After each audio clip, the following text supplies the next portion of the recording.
Welcome to Enchanted LifePath TV Liverpool. We are the news. We are the news. We are the news.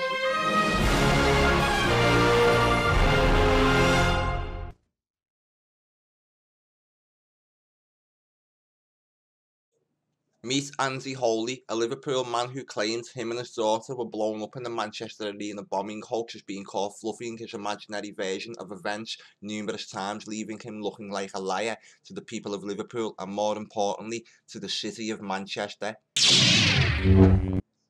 Here I'm going to analyse a timeline of events which I gather from various interviews from Mr. Holy. During the interviews, Andy states a few little incidents which we can take and then sort of gauge and look at his little times which he's stating, all centred around him starting off with an appearance on BBC News at 23:50. We then trace that timeline back through various timelines, through all of his interviews, and then discover at the end of it all, he's talking complete crap and all he wanted to do was gain free admission to further events.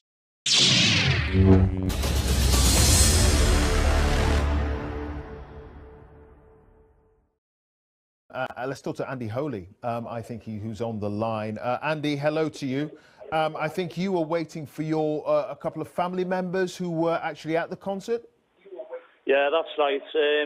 I didn't go to the concert, my wife and daughter did, so I was waiting up at the first set of white doors. As I was waiting, an explosion went off and it threw me through the first set of doors, about 30 foot to the next set of doors. When I got up and looked round, there was about 30 people scattered everywhere. Some of them looked dead, might have been unconscious, but there was a lot of fatalities. So here's an image of the fallout of the alleged bomb. Right, we see about 30 people in the room, including medical staff, not one child. Keep watching and keep listening. So my first thing was to run in the stadium, try and find my wife and daughter. When I couldn't find them, I went back out, and with the police and the fire and ambulance, whoever was there, I looked at some of the bodies, trying to find my family. Later on, in another interview with the Liverpool Echo, he tells us he woke up 15 minutes later. So after that time, there was emergency services there. Another point worth bringing up is that there was no fire services allowed on site for up to 90 minutes, which we have seen reported in the news. So as we can see here, firefighters who were desperate to help victims in the Manchester Arena bomb aftermath were not dispatched by bosses for 90 minutes amid fears for their safety. Firefighters were held back from helping victims of the Manchester Arena bomb. They knew paramedics needed their assistance, but bosses wouldn't let them leave. 22 people were killed and 119 were injured following a terror attack on Monday. Mayor Andy Burnham is to order an independent review into decision-making by the brigade managers on the night of the attack. One firefighter said, "What are you employed for if not to help people? I always classed us as the best emergency service, the people who will put ourselves at risk before any other. I feel ashamed today." But I phoned up because so many reports coming in that it was like a balloon and things not happening as it was. It was definitely an explosion and there's definitely a lot of fatalities. Right. I mean, we're actually looking at the police statement from Greater Manchester Police confirming a lot of what people have been saying. A number of fatalities have occurred as a result of this. A number of other people have been injured as well, and people are being told to avoid the area. This explosion, a lot of force then, it actually blew you off your feet.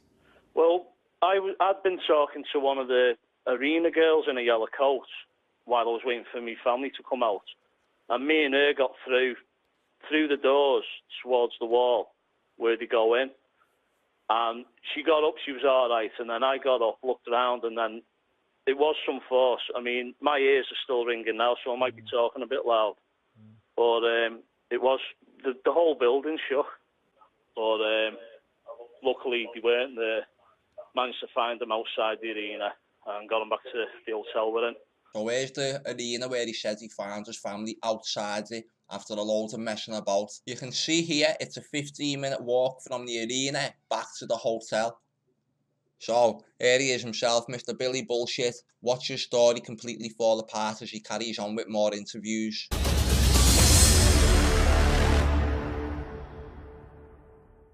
tickets actually went on sale just before Christmas, so like everyone else there, they must have got the kids tickets for Christmas box. Our Demi, it was a Christmas box because she loves it. So we got it. So what I done, as soon as we got the tickets, I pre-booked the travel lodge at Blackfriars right near it, because I knew, one, it'd be chaotic trying to get out there, because when we've been before, everyone rushes for the train station. So I didn't want that, so I booked an hotel with the plan to walk them round, cars already parked, drop them off. I'll go back to the hotel and then meet them. So I dropped them off before it was getting busy, and they went in, and I just went back to the room and that, and then about 10:10 I made my way to the upstairs foyer, which is a big waiting area before you go in, right near the box office where the actual bomb went off. Now the thing with this, it's a public pathway to get right round the stadium from the station. It's ups and downs, so there's no security there. Anyone can go there any time of the day. So I was stood pretty much where it went off, and then one of the girls in the yellow arena jackets opened one single door in between all the white doors, which is between the walkway and then the doors to the seats. So I went over to her, because my daughter's registered partially blind, so I don't know if you can put that like, but I went over asking her about my daughter, you know, because the crowds, how many, there's 20,000. So she said to me I could wait near the door, she'd leave the door open and talk to me, so I'd see as soon as they're coming out. So I texted them at 10:10. There's about 4 songs to go, and I said, I've got it on my phone there to show you. I texted them at 10:00 saying, I'm near the doors, I can hear the girl singing Ariana. Either come out a few minutes early to beat the rush, or wait till it empties out. So I never got a reply off him, whether it was the signal or whatever. I found out later the batteries were dead on both phones. So that's the last message I sent. So it got to about past, and the singing stopped, so me and the girl said, oh, it must be finished, to be out now.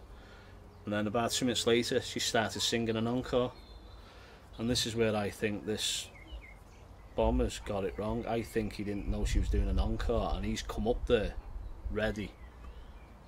People are starting to come out, she started singing again, and I think if she hadn't sang that song it would have been 5 times worse, because you'd have had everyone coming out. So it got to about 25 to, I'm talking to the girl, and there was the loudest noise I've ever heard. The floor shook. I got forced through the door, across the walkway that goes around the arena, and landed near the wall. Now I was under the impression I got straight up, but going off the timescale that my daughter said to me, I went in looking for him because I knew he was just inside, sat a few seats down. But when I got in, all that area was empty and everyone was down the bottom running out of the stadium. So she said to me that was about 10 minutes later, so I must have been knocked out, because I've been to the doctors today with all this crap, and they've said to me, you've got concussion. So I'm wondering, was I knocked out for 10 minutes or something? So this little version of events now takes us up to around about 10:45 at least. Bearing in mind that he said the bomb went off around 10:33. He's been asleep for around about 10 minutes. He's now made around 50 phone calls, so you're talking 11:15, 10:11 at least right now. But when I've gone in there, I can't see him anywhere, so I start ringing frantic. I've got about 50 calls on there within seconds of each other. Wife's phone, her phone, wife's phone, daughter's phone, no answer. So I come back up, walk through the doors, and there's just bodies everywhere.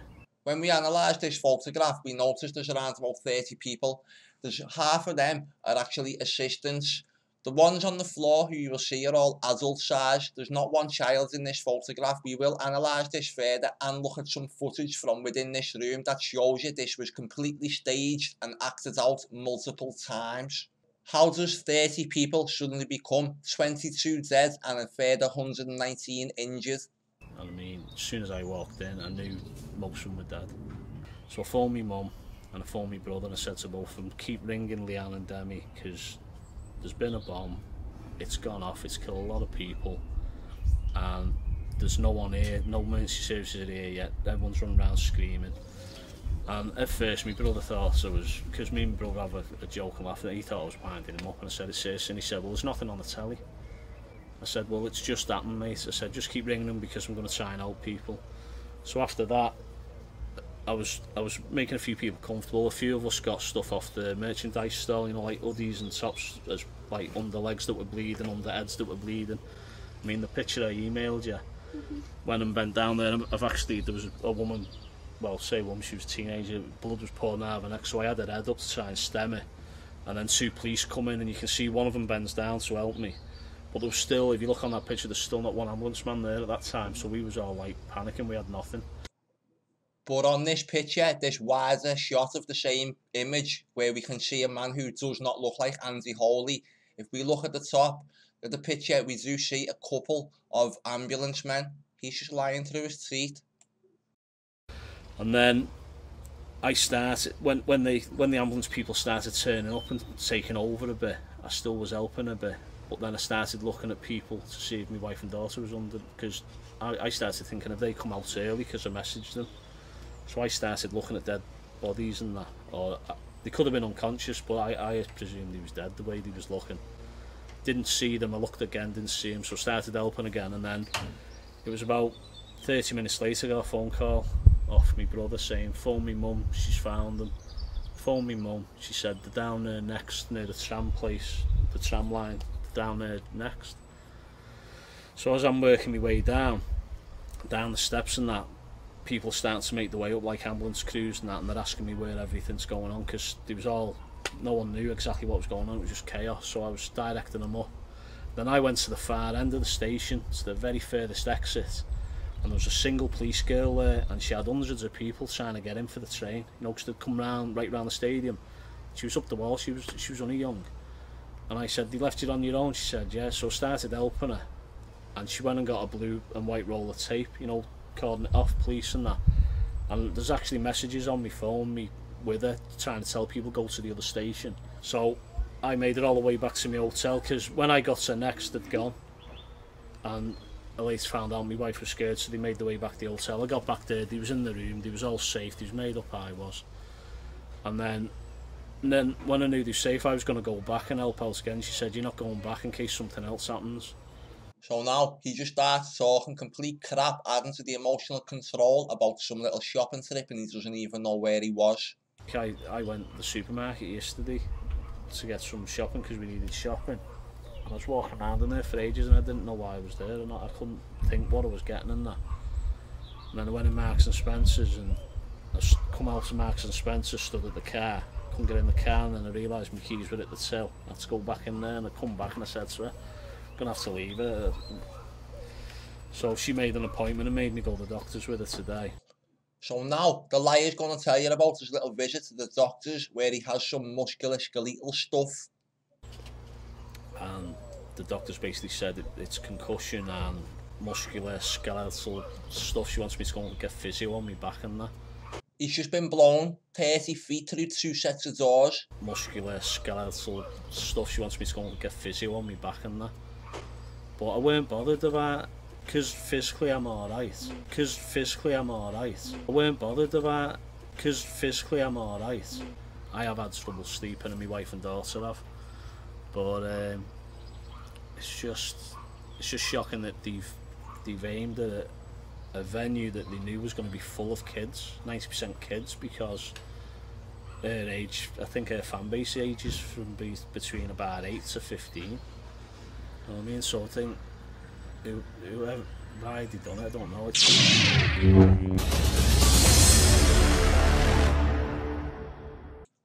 Before we move on and look at Andy Holy's daughter's interview with the Liverpool Echo, and then question the Liverpool Echo's inability to notice that it was not Andy Holy in the photograph, here is some footage from inside the arena of one of the takes.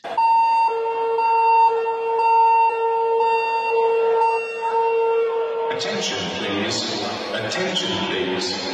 This is a public safety announcement. Due to an incident, it is necessary to evacuate the area. Please leave by the nearest exit. We need some help, yeah. Do you notice any urgency as this medic just wanders along looking for a coke machine, or any holes in this woman's leg.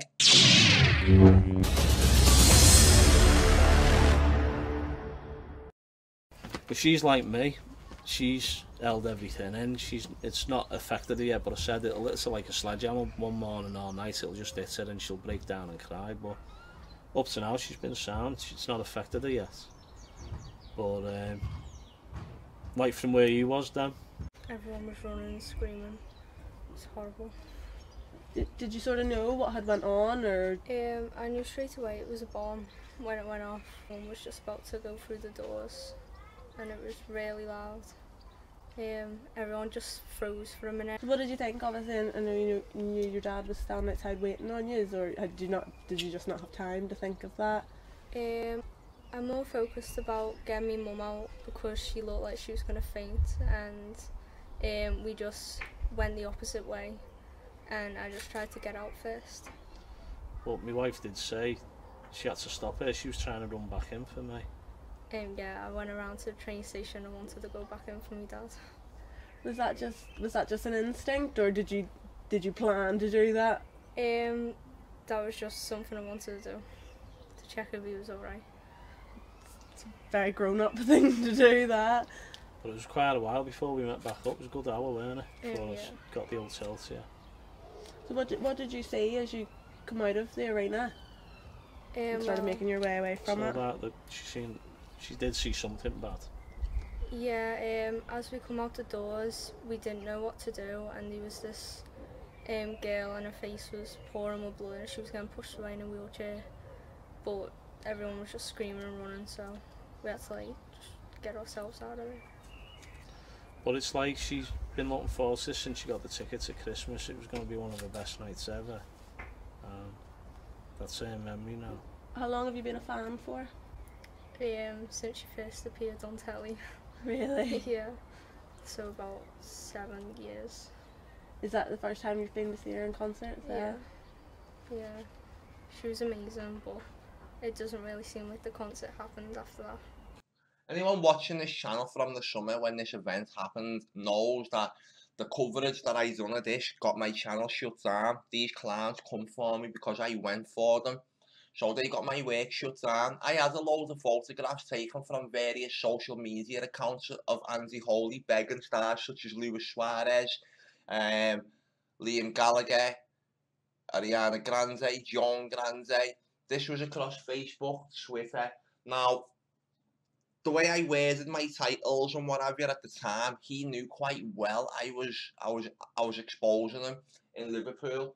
Now, unfortunately, he then went and shut down all his social media accounts. This was back in May. I haven't been able to tackle this subject, just that I've built enough of a platform now that if YouTube or anyone wants to go and shut this channel down, I don't care. I've got another 15, and this every word I say is documented across various platforms. So shut this channel down, Mr. Holy, and your little cronies. We don't care. But one thing we do care about is you conning the public, using your daughter's partial blindness as any excuse to try and get into any celebrity's little pause and get there and just get what you can off them. You're a complete disgrace to not only the city of Liverpool, but to the memory that people of Manchester share from that day. Okay? It's the memory. That's all I'll go for at the moment.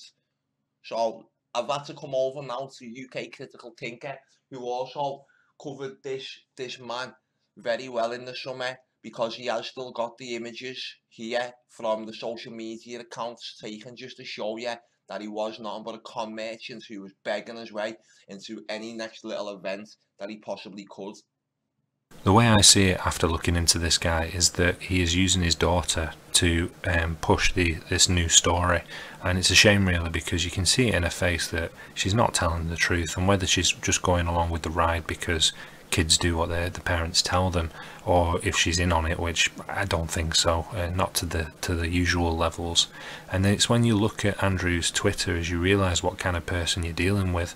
So here's some posts that he's put out just to give you the impression that he just uses his daughter in order to get free stuff, and it is as simple as that. So even with that aside, the fact that he's got different stories he's added to it, it doesn't match up the timeline.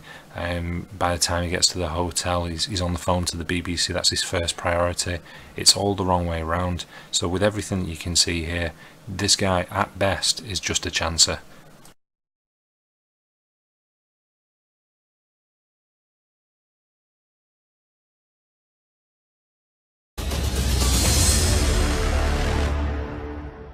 So now I'm going to just summarise on everything what we've covered here. Fully exposed Manchester bombing crisis actor Andy Holy and the Liverpool Echo super fail. BBC News crisis actor phoning. So as they call them liars at the time, all my work was deleted. That's why I've had to go back and cover it again. But I did want my opinions back out there again. This is the photograph which was in the Echo. I've just obviously doctored it. Says a Liverpool man who claims him and his daughter were blown up in the Manchester Arena bombing hoax has been caught fluffing his imaginary version of events numerous times, leaving him looking like a liar to the people of Liverpool and more importantly to the city of Manchester. Would the real Andrew Holy please stand up? Is the great liar of Liverpool an attention-seeking clown? Yes. So here is that timeline. 22:10. He arrives at the Manchester Arena and texts his wife and daughter to say he will meet them in the box office area, but learned later he had no reply as both phones were off, as batteries had both ran flat. Later he states a family member had located them by phone at Next before they got to the hotel. How did the phones charge up again? 22:33. Now the time of the bomb was changed by police to 22:31, so again this is wrong. 22:33, blown through 2 sets of doors by the bomb. No injuries at all can be seen on Mr. Holy, who confirms this himself by saying he is fine. We've seen that in the video. 22:45, in his new timeline, when he then says he wakes up after the bomb blast and runs into the seating area to look for his family. He says no paramedics were at the scene, and his brother says there is nothing on TV about the bomb. Claims he has pictures at 22:50, claims he has pictures helping a young female who has severe facial injuries as she is turning dead bodies over to find family members. As we've seen in the video, we're going to look into that a little bit more now as we see why the Liverpool Echo failed to spot this. The man in the picture is not Andrew Holy and is clearly a bald, slimmer and taller man with no young females visible in the image.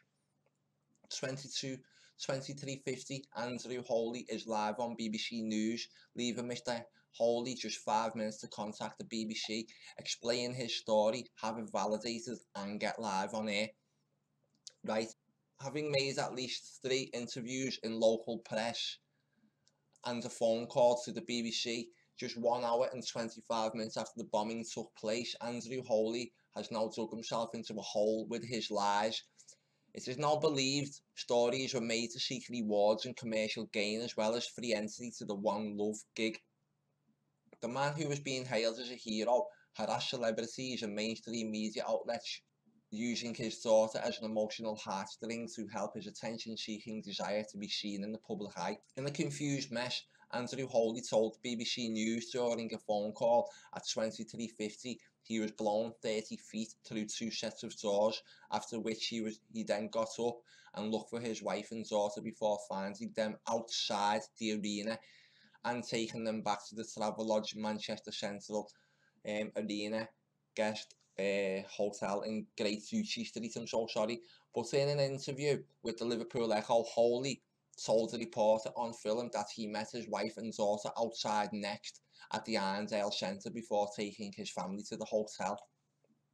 In another version of events, he tells the same Liverpool Echo reporter he met his wife back at the hotel, which is a 15-minute walk from the Manchester Arena, an hour after the bomb went off.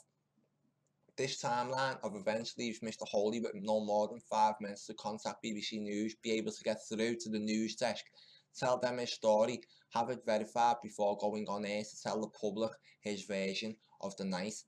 Here is the little map what we've seen earlier. Quotes from Mr. Holy which were published in a Liverpool Echo article. Again, you can link through to the article here. Said, I don't want them to get caught up in the crowds. and me not to be able to see them, so I told them to wait. I found out later that their phones had died and they didn't get my message. At 10:30 I heard Ariana sing and her encore. At 10:33 I heard the loudest noise I've ever heard in my life. It wasn't like how you hear it on TV. It was a massive vibration, the whole building shook. I was thrown across the floor and through an open door. I knew straight away it was a bomb. Truth bomb here. This is not anti-holy. So the Echo, the Liverpool Echo, my local newspaper, shamefully published this image, went along with his story. The journalist in question who wrote the article did not even notice to even say that's not him. Now, because this was written like the next day, the same week, he either grew a whole load of set of hair, lost a whole load of weight, and grew about another foot within 36 hours, or this is just complete bullshit. And I think I'll go with the complete bullshit narrative. Anti-holy at the scene of the explosion. Here you can see that they clearly did publish this picture and ran along with it. I've put this one over the top of it and wrote this here: anti-holy falsely claims he is the bald man below. These are valid points. Right, Holy and his lies got much worse in the interview when he claimed to be a man seen crouching down in the picture of the arena bomb scene, which was released to the public below. Anti-Holy is again proven to be an unscrupulous liar. When the image is analysed, it is 100% clear that the man in the picture is not Anti-Holy. So we have spent some time over the months looking at this picture. I even said last week, I put it up on Facebook saying, I will pay anybody who can bring me this image and circle one young girl in here who is alleged to have died in the original scene at Manchester bombing, right? Show me one person who is a young girl. These are all adult sized people. Look at the size of this person. There's only about 30 people in this room altogether. There's various images of this take. There's ones without this blood. This scene can only have happened once. The fact that we've got 3 and 4 different takes, including the footage which you have seen earlier in the video with the medic just walking around all blasé, no one's even bothered, just waiting for the next little take, shows you that this is all in fact acted out and staged. This is not anti-holy. Not in 1 million years is this anti-holy. This is being described as an embarrassing fail for the Liverpool Echo, who published this picture with an article and a 7-minute interview in which Holy even makes his partially blind daughter tell lies to add to the drama and emotional control.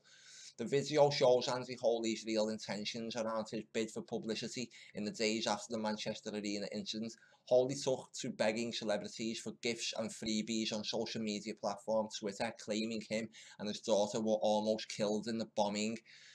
This is not in line with what he says in each of his interviews, as his daughter was never in any danger. Holy can be seen posting numerous tweets to celebrities, such as ex-Liverpool football club player Luis Suarez, now with Barcelona. He tweets Liam Gallagher saying he helped little girls in the bomb area.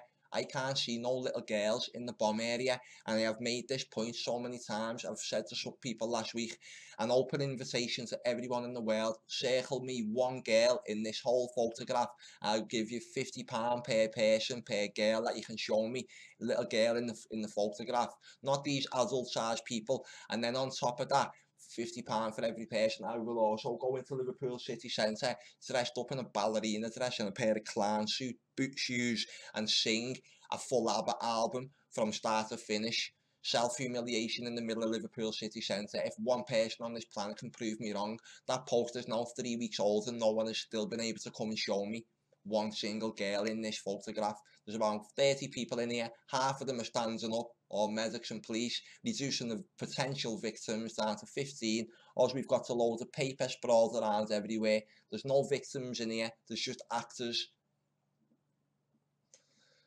So, unbelievable. Holy can be seen posting numerous tweets to celebrities.